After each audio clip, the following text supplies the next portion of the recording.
saudara-saudara sekalian, mewakili teman-teman dari GSB, saya perlu jelaskan, GSB ini sudah berjalan tahun ke-7 sekarang. Perjalanan menuju tahun ke-7 tentu tidak mudah, dan mudah-mudahan niatan kami di bawah bimbingan para kiai, para ulama di Kabupaten Jember ini niatnya dakwah sebetulnya, supaya dipahami ini. Berangkat dari rumah niat dakwah. GSB singkatannya Gerakan Sholat Berjamaah. 5 waktu kita upayakan berjamaah di masjid. Hadirin wal hadirat rahimani wa rahimakumullah. Pertama, kami sebagai Ketua Takmir Masjid Nasrul Fatah dan mewakili segenap pengurus takmir masjid mengucapkan jazakumullah ahsanul jazaa. Terima kasih yang sebanyak-banyaknya karena kehadiran panjenengan semua. Ahlan wa sahlan bi hudurikum, khususan kepada Al-Habib Al-Kiram Habib Hashim bin Ahmad bin Abdullah Al-Attas yang sudah bersedia hadir di masjid kami tercinta ini.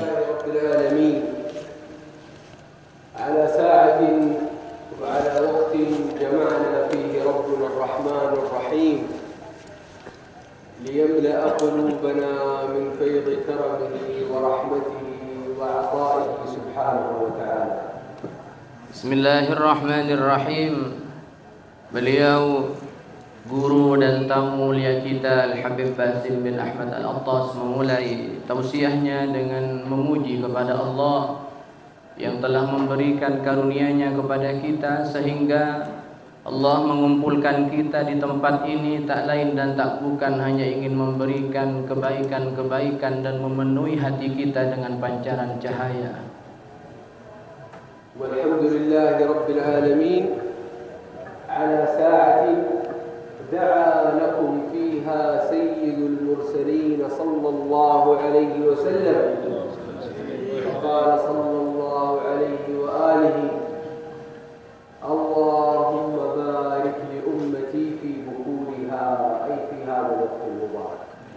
Segala puji bagi Allah atas segala nikmat waktu yang diberikan kepada kita, di mana di saat seperti ini Rasulullah mendoakan untuk kita semua dalam doanya, ya Allah, berilah keberkahan kepada umatku ketika mereka berada di pagi hari, yaitu di waktu subuh seperti kita saat ini.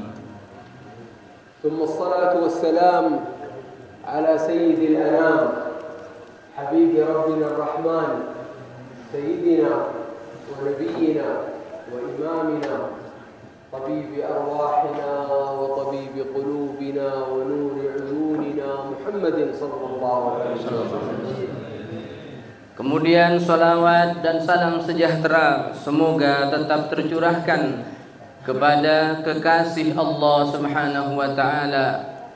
Beliau adalah dokter hati dan ruh kita semua, penyejuk mata kita semua, baginda Nabi Muhammad sallallahu alaihi wasallam. ولما كان حبيبكم صلى الله عليه وآله يجلس في مسجده في المدينة المنورة إذ دخل رجل فصلى ركعتين ثم جاء يريد أن يسلم على رسول الله صلى الله عليه وسلم فقال له عليه الصلاة والسلام ارجع فصلي فإنك لم تصلي. Satu saat ketika baginda Rasulullah berkumpul dengan para sahabatnya di Masjid Madinah Al-Munawwarah, di Masjid Nabawi, tiba-tiba ada seorang datang ke dalam masjid lalu dia melakukan sholat 2 rakaat. Setelah sholat dia datang bersalaman kepada Rasulullah, namun Rasulullah berkata, kembalilah kamu sholat karena sebetulnya kamu tadi belum melaksanakan sholat. Faraja'a ar-rajulu فصلى ركعتين ثم جاء مرة أخرى إلى رسول الله فقال له رسول الله صلى الله عليه وآله ارجع فصلي فإنك لم تصلي. Lalu orang tersebut melaksanakan sholat 2 rakaat. Setelah dia sholat, kemudian dia datang kembali kepada Rasulullah mengucapkan salam, tetapi Nabi berkata, kembalilah ke tempat sholatmu dan sholatlah, karena sesungguhnya kamu tadi tidak sholat. فتعجب الرجل وتعجب الصحابة الذين يجلسون. الرجل يؤدي صلاته كما يعرفها الناس كلهم، يقوم ويركع ويرفع ويسجد ويجلس، ورسول الله يقول له ارجع فصلي فإنك لم تصلي.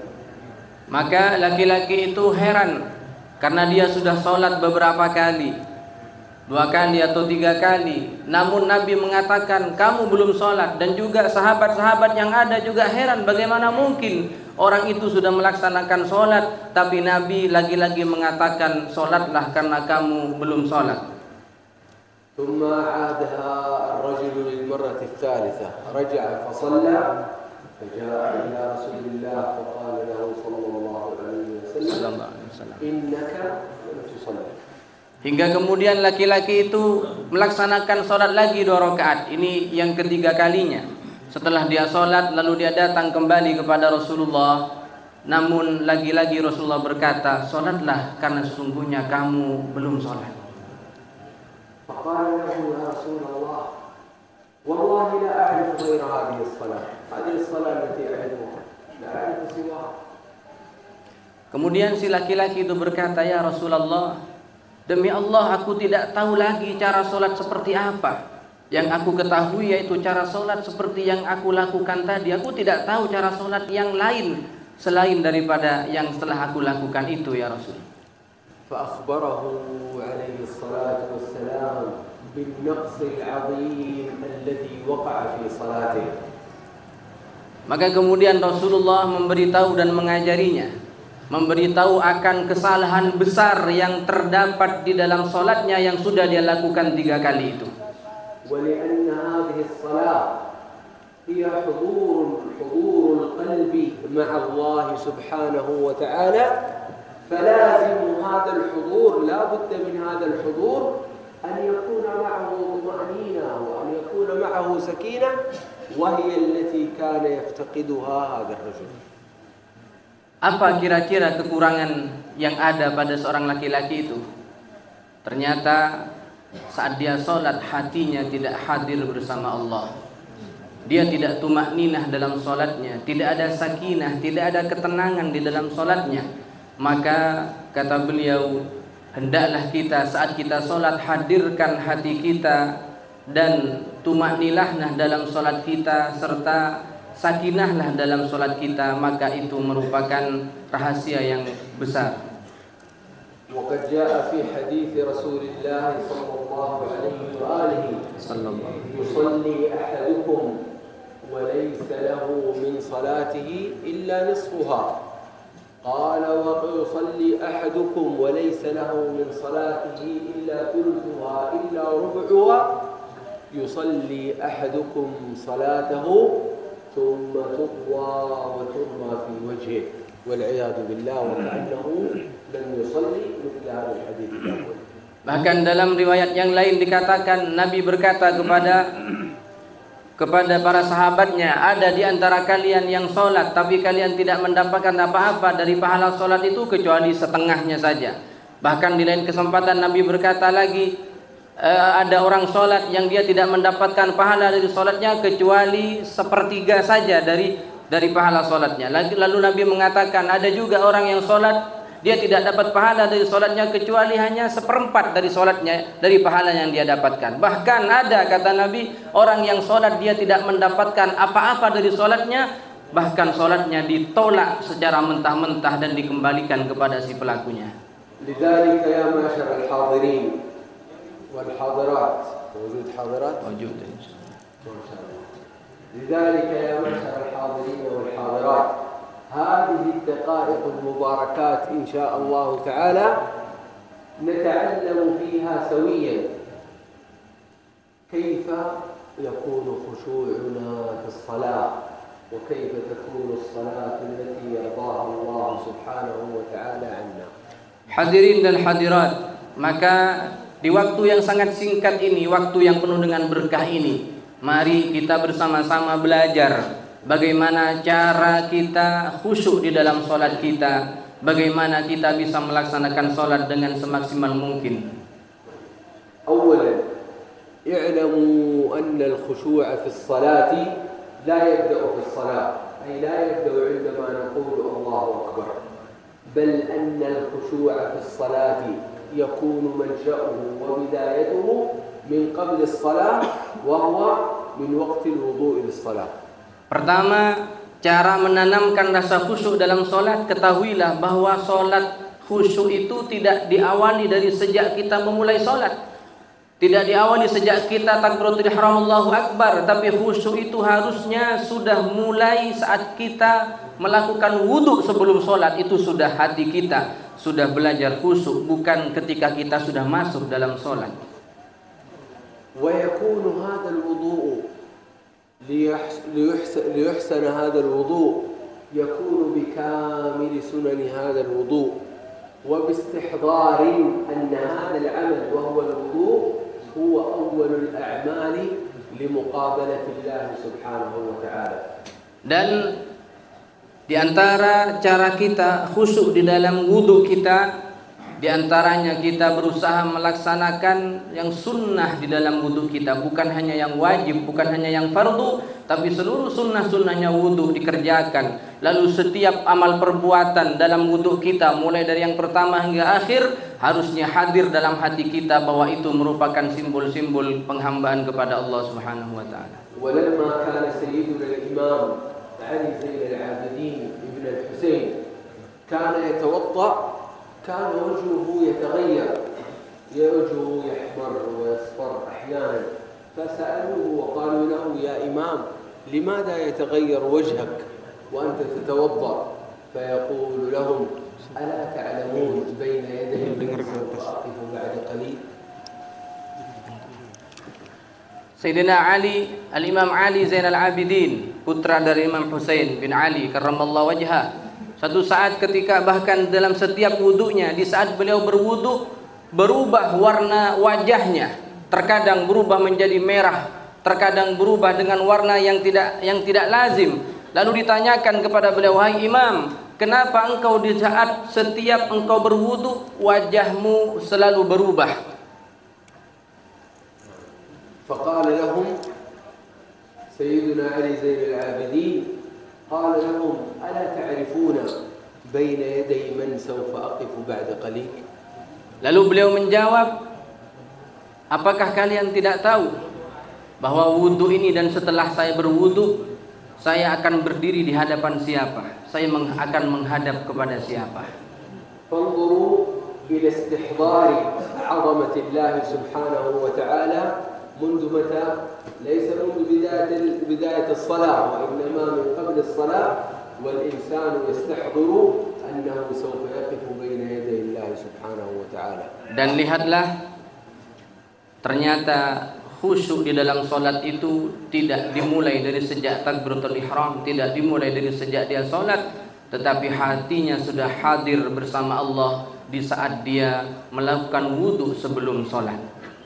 ثم إذا جئت إلى صلاتك ووقفت بين يدي الله سبحانه وتعالى تسمع الإقامة وإقامة الصلاة، فإنك بعد إقامة الصلاة وعند نيتك بدخول الصلاة تذكر وتأمل أن رسول الله صلى الله عليه وسلم قد أخبر أصحابه في هذا الوقت وذكرهم بشيء عظيم يعينهم على الخشوع في الصلاة، فكان يقول لهم بعد أن يقول استووا واستقيموا واعتدلوا، كان يقول لهم صلوا صلاة مودع يرحمني ويرحمكم الله، يذكرهم بأن هذه الصلاة قد تكون هي آخر صلاة لكم في هذه الدنيا.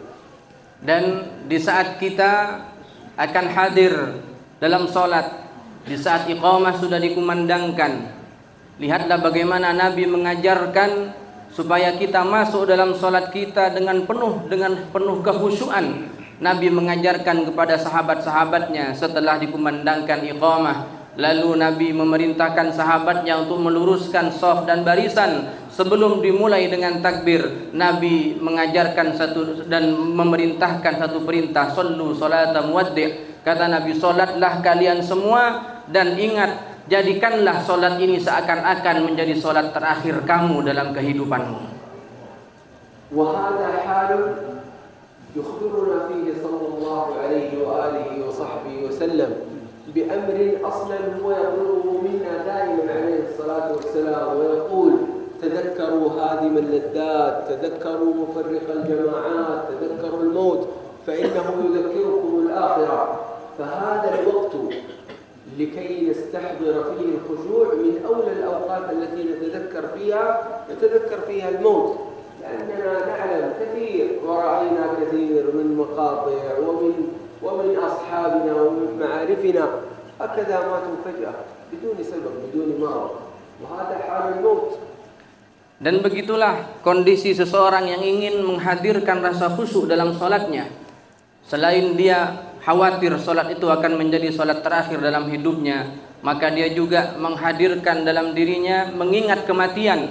Akan datang hadimul ladzat, akan datang kematian yang memporak-porandakan antara satu dengan yang lainnya, memisahkan antara satu jamaah dengan yang lainnya, menghilangkan semua kenikmatan-kenikmatan dunia. Maka tatkala kita ingin sholat, kalaulah dalam hati kita mengingat maut, mengingat mati, maka insya Allah sholat kita akan kita laksanakan dengan sebaik mungkin dan sehusyuk mungkin.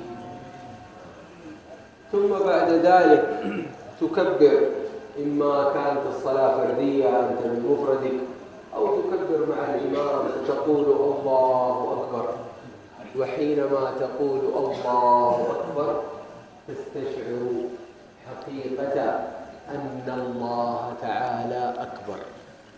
Lalu setelah itu, tatkala kita masuk dalam solat kita memulai dengan takbiratul ihram, baik orang yang solat sendirian ataupun yang solat berjamaah. Tatkala lisan mengucapkan Allahu Akbar, maka hendaknya hati ini memberikan makna yang hakiki terhadap kalimat tersebut, yaitu tidak ada yang besar kecuali Allah Subhanahu wa taala, bahwa Allah lah yang maha besar.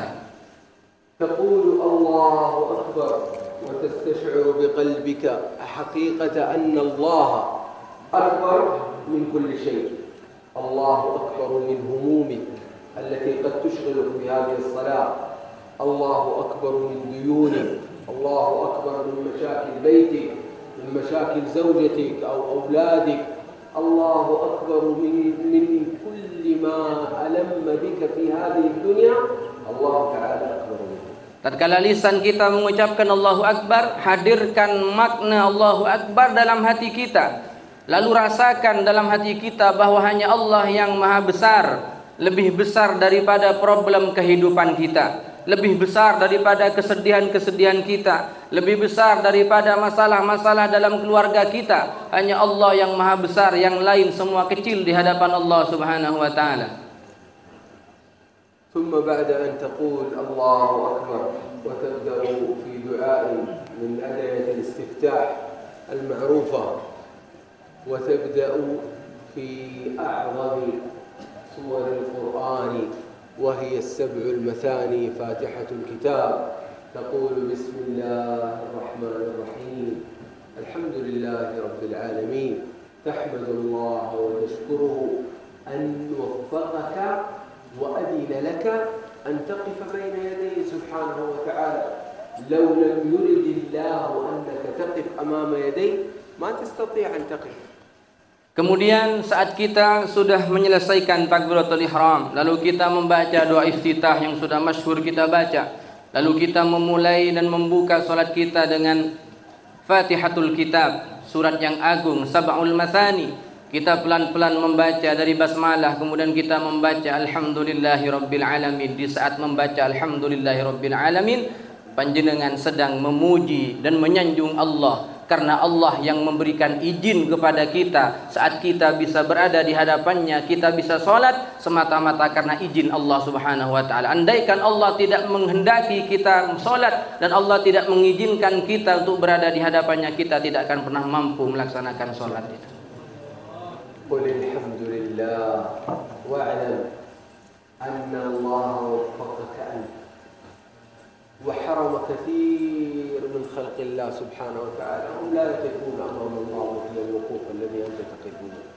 أليس هذا يستحق أن تحمد الله بكل قلبك وبكل حقيقة في شكر هذه النعمة وأنت تقول الحمد لله رب العالمين. Dan ucapkan alhamdulillahi rabbil alamin atas segala nikmat saat kita bisa berada di hadapan Allah dalam sholat kita. Karena kenapa? Karena banyak orang lain yang tidak mampu untuk bisa melaksanakan sholat tatkala Allah tidak memberikan izin kepadanya. Sehingga setiap orang yang mampu melakukan sholat itu adalah anugerah besar dari Allah yang harus disyukuri, kepada Allah Subhanahu wa ta'ala. كم باقي لنا من الوقت يسير؟ على راحتكم. لا يعني العادة يعني لا نطيل على الناس يمكن ربع ساعة. تعلموا تفسير الفقير. سوف أختصر حتى نصل إلى نهاية الصلاة. كيف نستطيع أن نحافظ على الخشوع من بدايتها حتى نهايتها. Beliau insya Allah karena waktu yang terbatas tidak ingin dijelaskan semua cara kita khusyuk dalam sholat. Ini baru sampai alhamdulillah tadi, dan insya Allah akan beliau singkat saja bagaimana tips khusyuk dalam sholat dari awal sampai akhir. Alaikum an لكي نختصر الوقت عليكم أن تعلموا وتتعلموا تفسير فاتحة الكتاب. تفسير الفاتحة لأن هذه الفاتحة تقرؤونها في كل صلاة، ولكي يكون حضور للقلب في قراءة الفاتحة فاتحة الكتاب فعليكم أن تعلموا تفسيرها.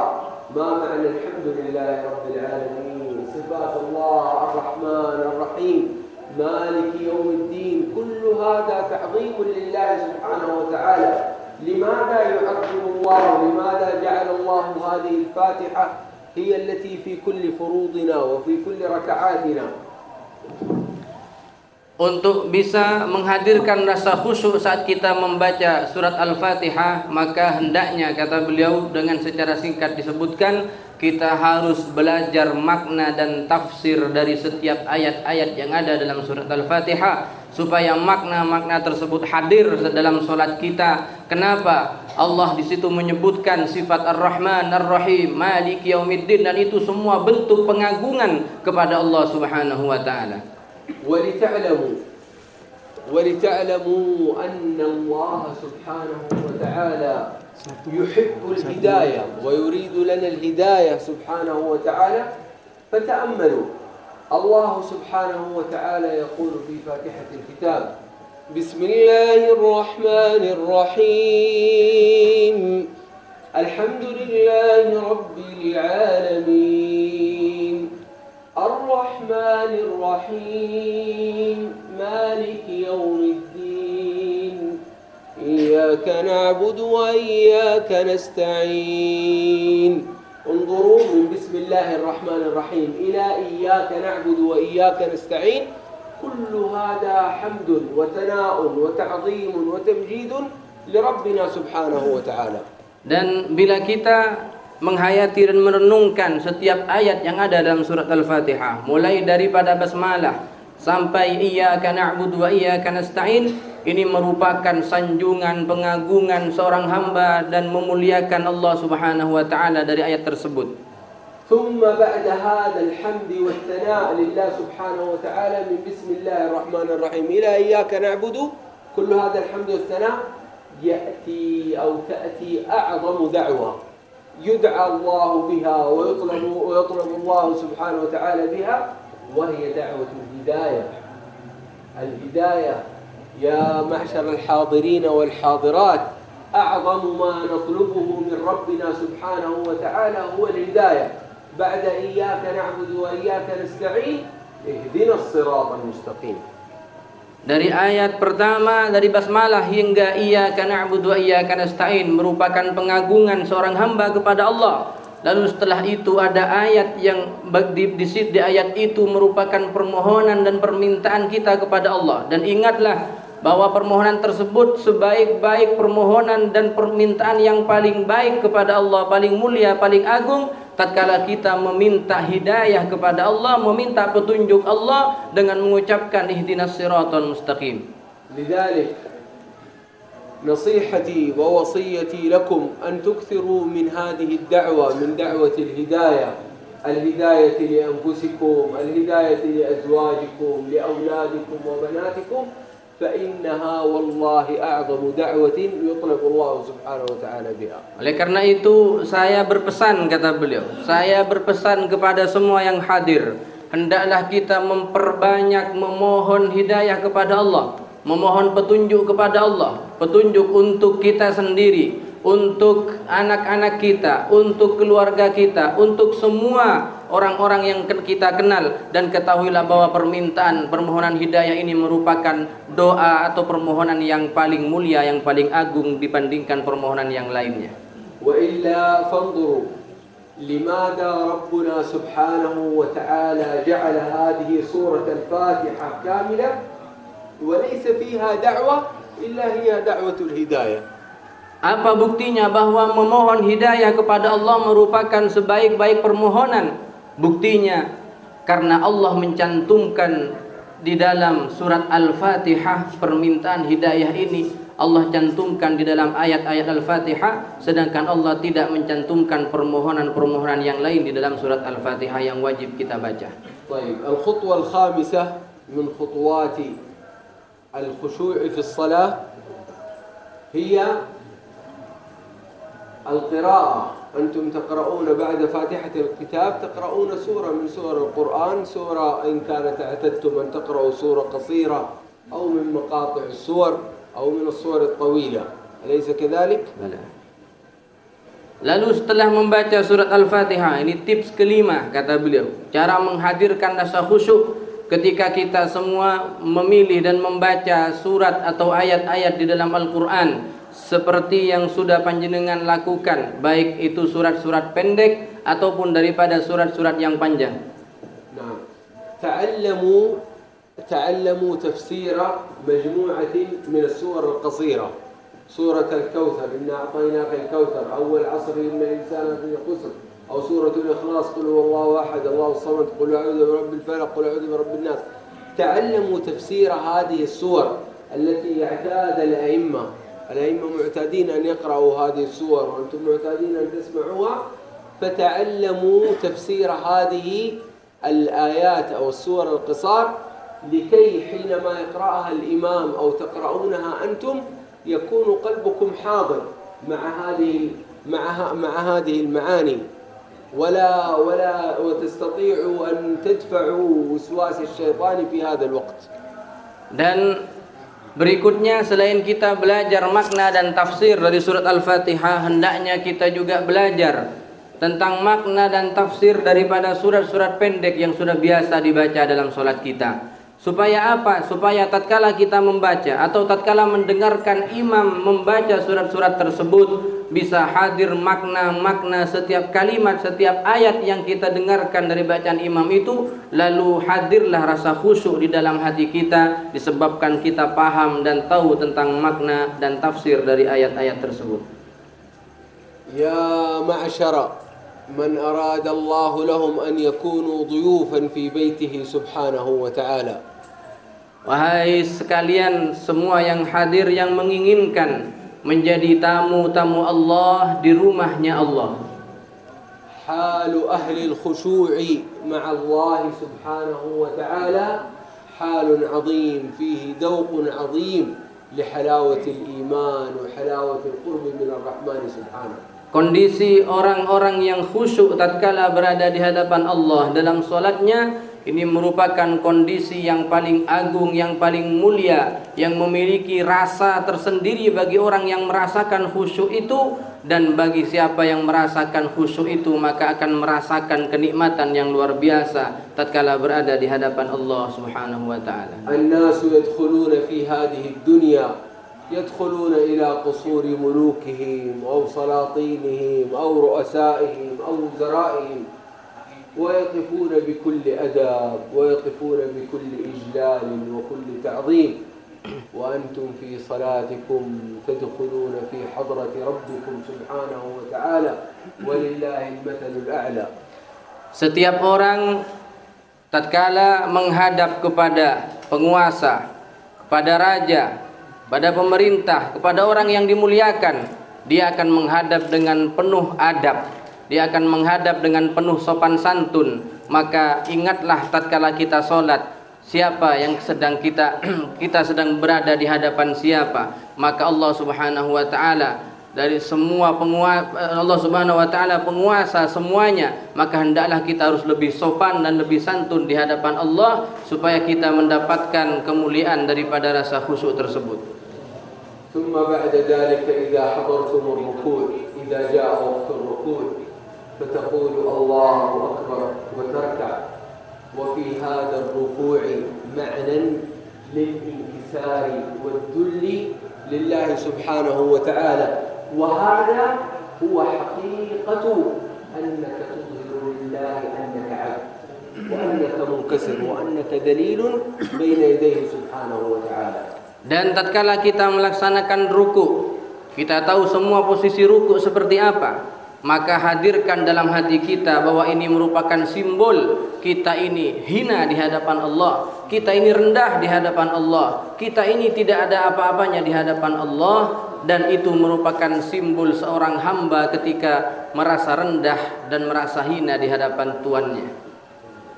فتقول وأنت في حال الانكسار والخضوع والذل لله سبحانه وتعالى تقول سبحان ربي العظيم سبحان ربي العظيم سبحان ربي العظيم تعظيم لله وأنت تظهر في هيئتك انكسارك وذلك لله.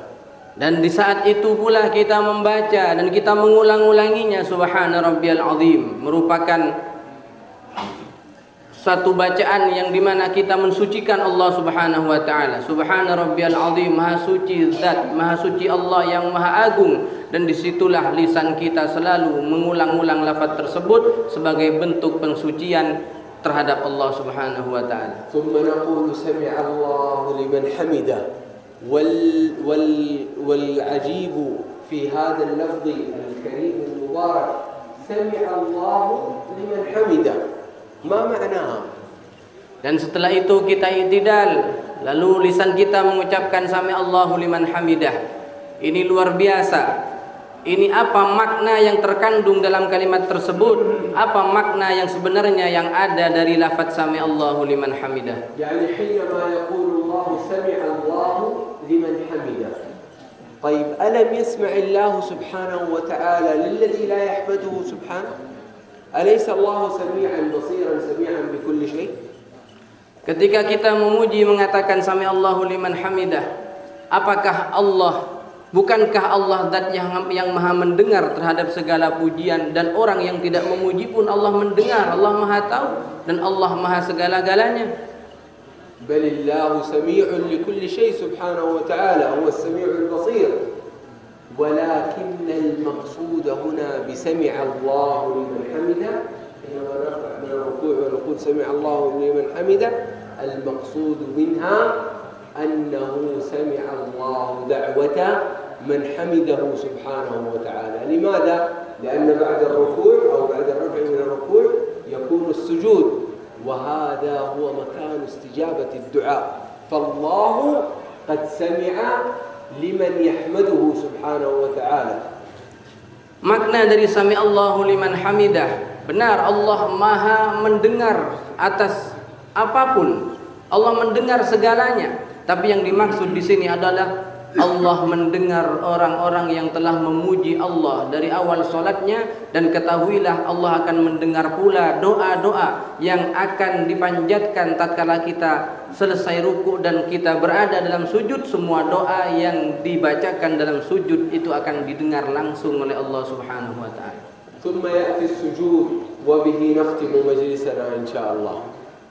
Kemudian kita sujud, dan sampai di sujud ini kita akan tutup penjelasan ini karena waktu. Insyaallah, mudah-mudahan waktu akhir insyaallah taala.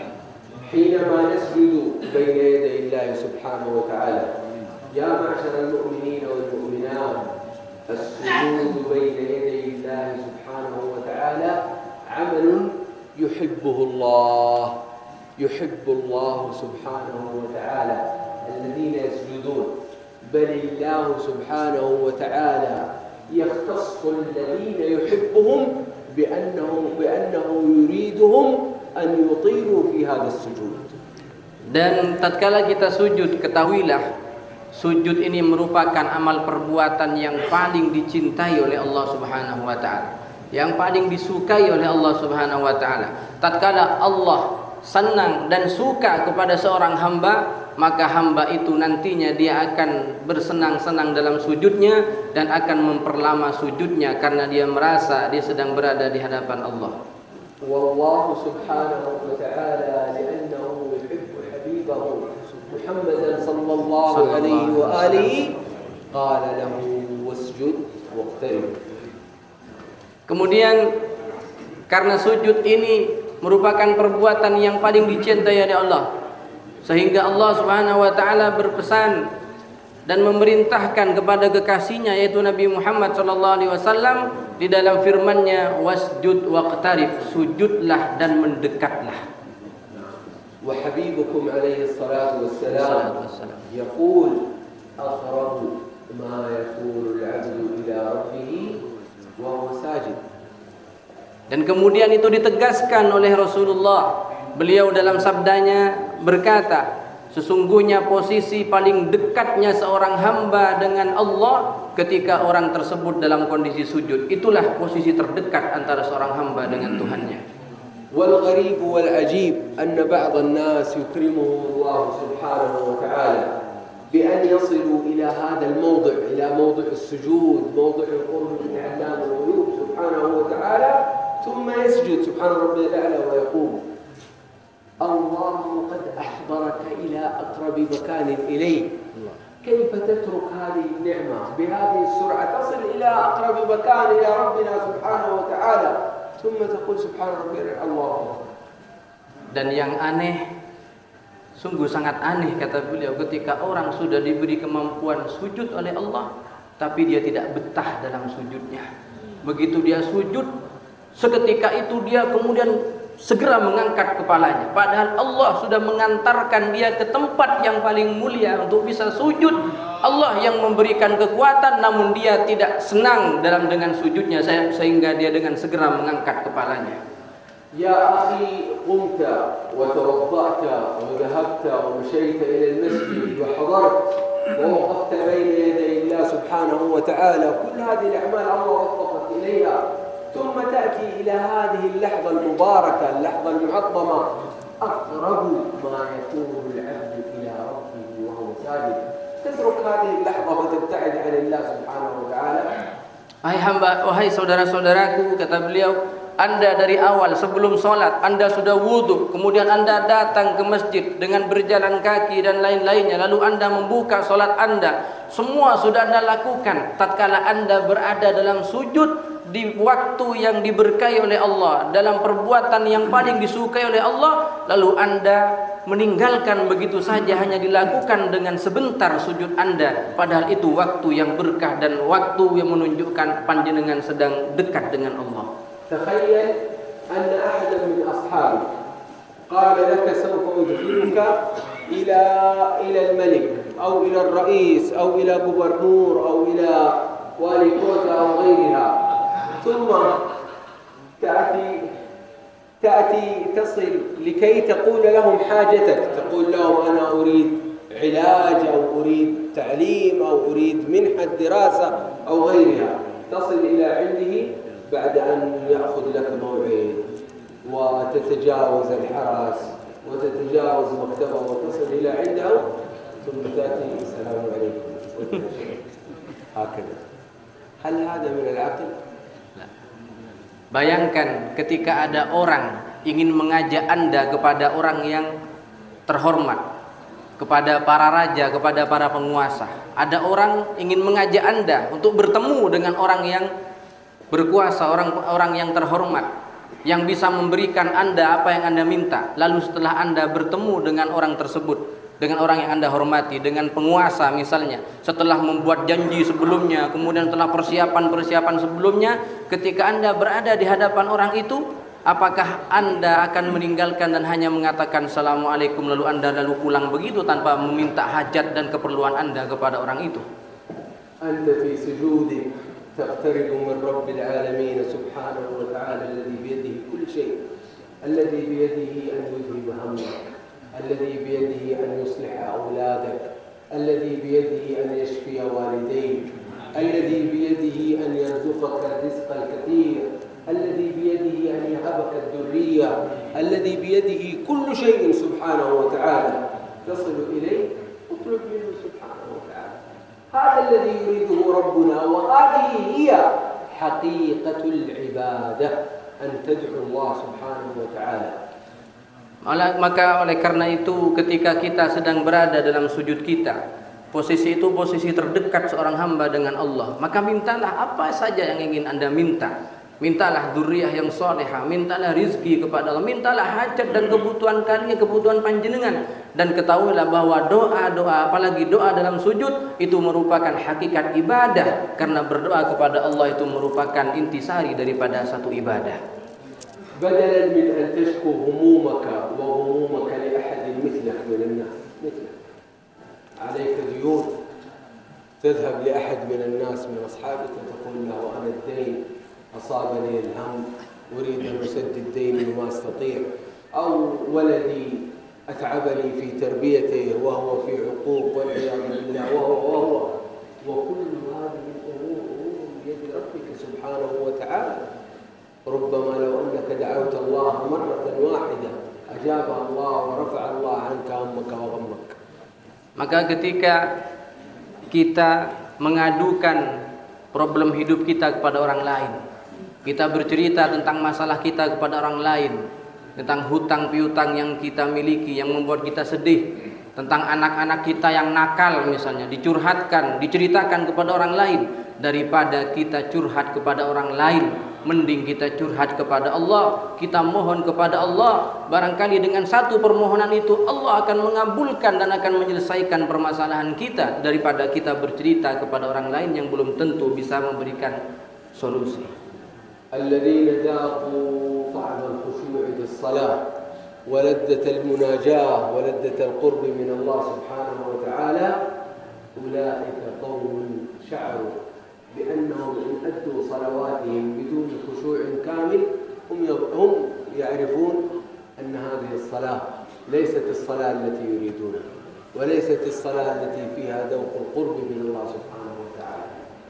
Orang yang merasakan lezatnya kehusyuan dalam solatnya, orang yang bisa merasakan nikmatnya munajat dengan Allah, orang yang merasakan kedekatan dalam solatnya dengan Allah, maka dia akan merasakan satu hal yang luar biasa agung dalam dirinya, sehingga satu saat nanti ketika kenikmatan itu merasa berkurang dalam solatnya, dia akan berkata, sungguh solat ini bukan solat yang saya inginkan, karena biasanya saya solat sungguh nikmat, saya berada di hadapan Allah. Kenapa sekarang solat ini kurang nikmat? Maka dia akan berkata, solat ini tidak sesuai dengan yang saya inginkan. ولما قالوا لأحد الصحابة يجب أن تبتر قدمك أو أن تبتر ساقك، ولكن قبل أن تبتر ساقك يجب أن يأخذ شيئا أن يشرب شيئا من الخمر حتى لا يشعر أو يخف ألم بتر هذه الساق، فقال لا أشرب، ولكن إذا دخلت إلى صلاتي وقلت الله أكبر تقطع ساقي فأنني في ذلك الوقت لا أكون أصلا في هذه الدنيا من يكون في خارج هذه الدنيا من شدة لذة قربه من الله سبحانه وتعالى. Ketika ada beberapa sahabat yang mengalami luka-luka di bagian kakinya, pecah-pecah kakinya, luka kakinya, sehingga dia merasakan luka itu sangat perih dan pedih sekali. Ketika mereka akan sholat, lalu dikatakan kepada para sahabat itu, silahkan kamu minum obat terlebih dahulu supaya tidak merasa sakit dalam sholatmu, lalu kamu khusyuk dalam sholatmu. Tapi apa yang dikatakan oleh para sahabat itu? Sahabat-sahabat Nabi berkata, sungguh aku tidak akan mengkonsumsi obat-obat apapun yang menghilangkan rasa nyeri ini. Tetapi begitu saya masuk ke sholat saya, secara otomatis rasa sakit yang ada dalam tubuh ini akan hilang seketika, karena yang saya rasakan hanyalah kenikmatan berada di hadapan Allah Subhanahu wa ta'ala. لما مدح الله سبحانه وتعالى عباده المؤمنين قال عنهم سبحانه وتعالى في أول صفات المدح والثناء لهم قال سبحانه وتعالى بعد أعوذ بالله من الشيطان الرجيم قد أفلح المؤمنون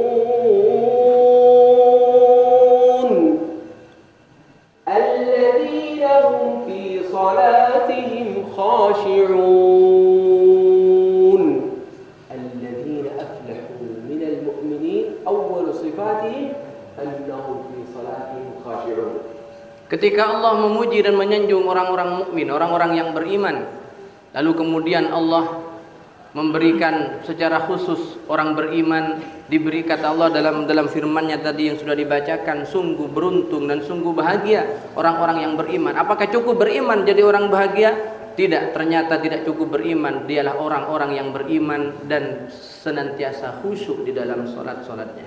بارك الله تعالى لكم في مجلسكم. آمين. آمين. وبارك الله تعالى لكم في مسجدكم هذا. وأسأل الله سبحانه وتعالى بالسر الذي أمر به سيدنا إبراهيم والتيسير الذي جعل له في رفع القواعد من الكعبة المشرفة أن ييسر لكم بناء هذا المسجد يا رب العالمين. Beliau mendoakan keberkahan untuk kita semua yang hadir, terutama masjid yang belum selesai ini juga didoakan oleh beliau dengan berkah daripada Nabi Ibrahim saat membangun Ka'bah. Mudah-mudahan masjid ini segera diselesaikan oleh Allah Subhanahu wa taala. Wa as'alullah subhanahu wa ta'ala an yukrimana wa iyyakum bidawami hadhihi an-ni'mati allati antum fiha. اعلموا قدر هذه النعمة أنكم تؤدون صلواتكم وأنتم في جماعة مع بعضكم البعض في هذا المسجد فقدروا هذه النعمة. اعلموا أنها نعمة من الله سبحانه وتعالى اشكروا عليها بدوام حضوركم في جماعة المسجد.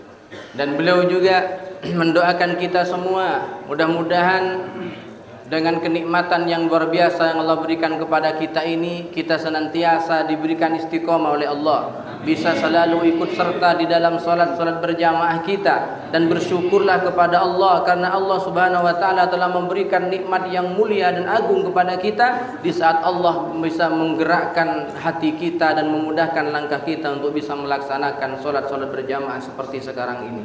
وأسأل الله تعالى أن تعود عوائد بركة هذا المجلس الذي تجلسون فيه بما فيه من أنوار وبما فيه من خيرات أن تعود عوائد هذا المجلس إليكم في بيوتكم وفي أهل بيوتكم وأولادكم، تعود عليهم بالصحة والنفع والهداية Ya Arhamar Rahimin wa ya Rabbal Alamin. Dan beliau juga mendoakan mudah-mudahan kebaikan-kebaikan ini, nur-nur dan cahaya yang kita dapatkan dari majelis ini, tidak hanya kita yang mendapatkannya, bahkan bisa kita bawa pulang dan kita bisa memberikannya pula kepada keluarga kita semua. Didoakan juga oleh beliau semuanya dapat hidayah dari Allah, sehat wal afiat, sehat wal afiat zahir wa batin insyaallah. Amin ya Rabbal Alamin.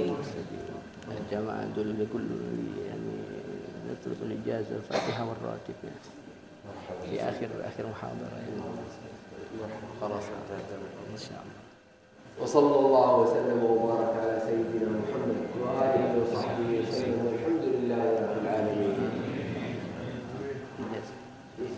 إجازة سورة الفاتحة. مرحبا. Insyaallah di akhir majelis beliau akan memberikan ijazah bacaan surat Fatihah kepada kita semua dan juga akan diberikan ijazah